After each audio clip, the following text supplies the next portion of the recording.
Under the topic of national income accounting, we have so far seen GDP and GNP. Before we begin with the concept of NDP and NNP, we need to understand the concept and the term depreciation. So let's have a look at this. Depreciation. It is an accounting term used to determine the present cost of an asset, and it is used to determine the present cost of an asset over a period of its use. When we say cost of an asset, it refers to plant, machinery, cars and tools. And when we say a period of its use, it means lifespan. For businesses, it is used to balance the expenses incurred to maintain an asset and the income generated with the help of this asset.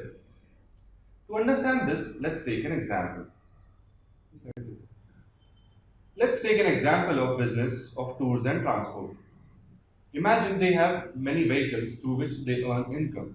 Now consider this, if they have 3 cars of 5 lakhs each, then total value of assets would be 15 lakhs. If every car requires a maintenance of 50,000 each in a year, then total expenses would be 50,000 for each car into 3. This maintenance was required due to wear and tear of its parts, like brake liners, headlights, tires, fuel pump, clutches, etc. Now, it might also require a paint job due to scratches or erosion of paint. Thus, the value of car got reduced or depreciated by 50,000 at the end of the year. Now, due to this wear and tear, and this was an example of depreciation. This was an example of depreciation specifically by matching principle. That is, to calculate the revenue or sales after deduction of expenses incurred to earn this revenue. What we do in this basically is we minus the expenses that were incurred to earn this revenue or sales. So this gives us a better view of the present value of our asset.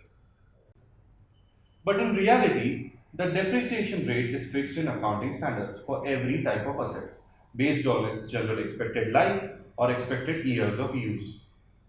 Thus, the depreciated value is used for next year's accounting calculation. This is called depreciation by accelerated method in accounting or a straight line method. Now, similarly, depreciation rate is applicable for other type of assets which are purchased for businesses over a period of time. Let's look at them. These are the different type of assets on the left, and on the right are their effective depreciation rate for your reference. These rates differ from country to country and are subject to changes as per government rules and accounting standards. It is important to note here that all other assets depreciate in value over time except the land, as its use is considered indefinite. Let's understand this with an example.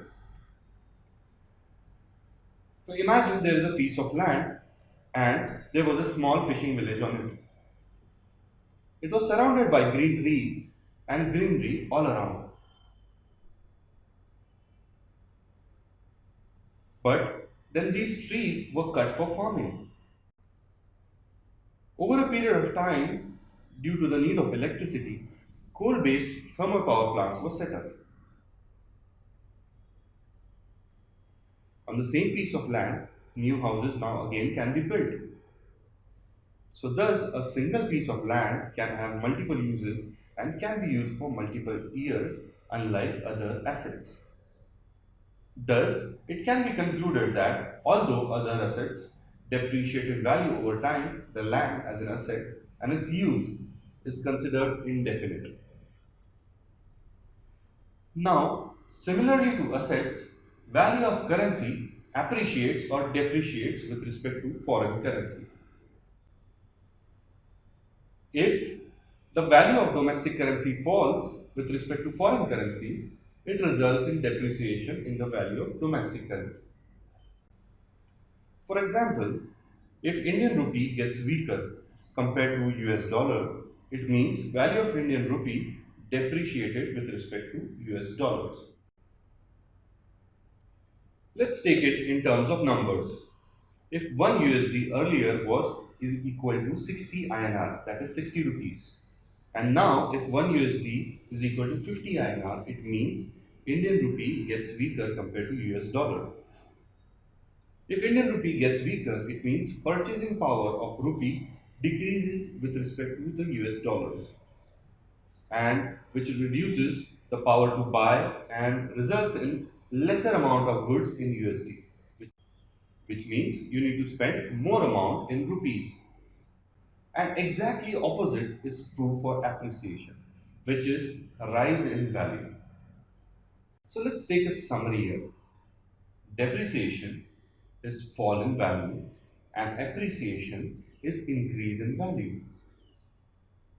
So when domestic currency falls, it means depreciation in domestic currency. When domestic currency rises in value, it means appreciation in domestic currency. At the same time, it can be said that if there is depreciation in domestic currency, it means there was appreciation in foreign currency. Similarly, if there was appreciation in domestic currency, it means there was depreciation in foreign currency.